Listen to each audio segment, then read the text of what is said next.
Jamil ya yi magana sosai akan wannan matsala, kuma ina fatan matasa za su saurare ni sosai da sosai. Wato duk namijin da yake wasa da gabansa har ya biya bukata har na gaba ya samu waɗannan cututtuka, ba wasa da gaban ne ya haifar masa ba. Lokacin da yake fitar da wannan ruwan da yake fita daga jikinsa, akwai ruwan da ba ya samun daman fita yake branches a jikinsa sai ya haifar masa da cuta. Sadaka wannan cutan ruwan da ya saura bai gama fitan ba shine yake zama masa fitina, shine yake zama masa cuta. Kuma daga cikin cutar da yake samu na farko zai dinga samun zafi lokacin fitsari, wani lokaci kuma ya samu gaban na kankancewa, kuma ya dinga samun iyayen kankan kaciyar na masa kaikayi, kuma ya dinga samun duburarsa na kaikayi, kuma ya dinga samun bakinsa na bushewa, ya dinga samun tashin zuciya, ya dinga samun ciwon kai, ya dinga ganin idansa yana ganin hazo kamar ya fada a zabe, ya dinga ganin kuma jikinsa na kiyashi, ya dinga jin zafin jiki. Wannan hanyar da zai bi hanya guda uku ne. In ya bi wannan hanya kuma ya daina abin da yake yi, insha Allah ta'ala zai daina. Na farko ya samu gwanda ganyensa,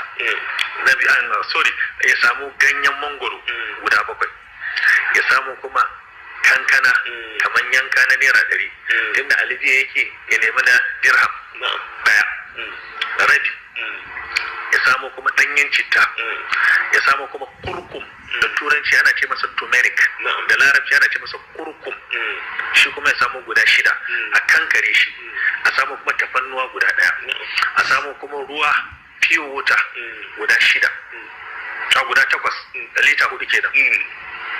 To idan ya tafasa wannan ya fara sha. In mutum yana da cutar sanyi ko yana da UTI, shekaran jiya a wajen da muka yi daura Amina, wani bawan Allah shi an ce ma prostate yake da shi, in ya tsuguna ba ya iya fitsari, abinda zai fito kuma jini ne. Ya ce kuma ya fi shekara guda bai san ma yana da mata ba. To wannan in aka tafasa shi, ko mutum lafiyarsa kalau, in ka tafasa yana akwai alamar cutar sanyi a jikin mutum, kana tsuguna za ka fitsarin ka dawo kamar man gyaɗa. Wannan shi ne muke ba da shawara ma iyaye da suke da yara a makarantun boko islamiyya, duk sati asabar da lahadi ya zama a gidanka ana dafa shi. Asabar da lahadi yaranka da suka shiga bayan gidan makaranta, matanka da ta je bayan gidan ofis, kai da ka je bayan gidan ofis, ya zama duk ranar asabar da lahadi a sha wannan, wanda a tafi makaranta a tafi wajen aiki. To amma shi kuma wannan dai saba, kamar suna iyalai sai dai a samu ganyen gwanda guda 1, a samu tafannuwa. Kamar yanzu mutum yana da family, makaddara ya zare rayuwar yan boko, matarsa 1, ƴaƴansa guda 2, sai kuma mai gadi ko kuma kanwan matarsa, kaga su 3 su 4 kenan duka a gida, a ga zai wuya su ci rabin buhu ma a gida.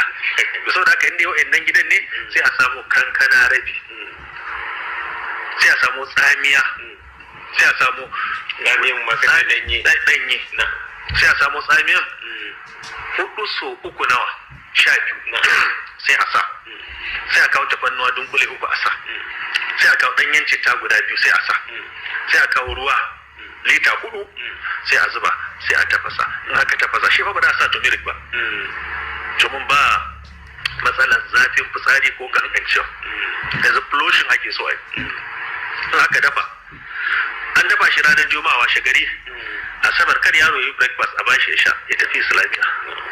In ya dawo da daddare kafin ya kwanta ya sha, ranar lahadi ya sha, ran monday su sha, a dakatar a yi da izinin Allah. Duk wani ciwon sanyi da ake suka ce fa hatta